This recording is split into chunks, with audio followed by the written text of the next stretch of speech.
Mission white house. কিন্তু শেষমেশে মুদ্রা উল্টো মুখ দেখলো বাংলাদেশ। টপ ওয়ার্ডে বাংলাদেশের ব্যর্থতার দিনে সূর্যের আলোর মতো ঝলমলে ছিল জিম্বাবুয়ে।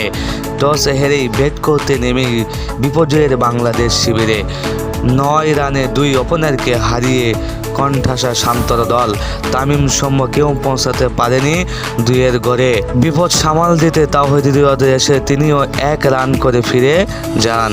এরপর শান্তকে নিয়ে 69 রানের জুটি করেন রিয়াদ। শান্ত 36 রান ফিরলে উইকেটে অটল ছিলেন মাহমুদুল্লাহ রিয়াদ। কেরিয়ারে 8ম 50-র পর সাকিবকে নিয়ে যোগ করেন আরও 39 রান। সাকিবের পর মাহমুদুল্লাহ দুর্দান্ত সাহায্য করে ফিরার শেষ দিকেও ধাক্কা খায় টাইগাররা।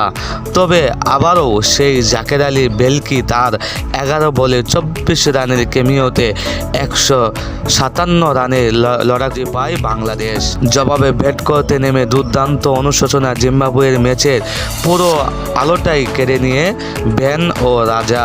সিরিজ জুড়ে হাসছিল 50 হাঁকিয়ে শেষমেশ সেই রান খরা কাটালেন তিনি।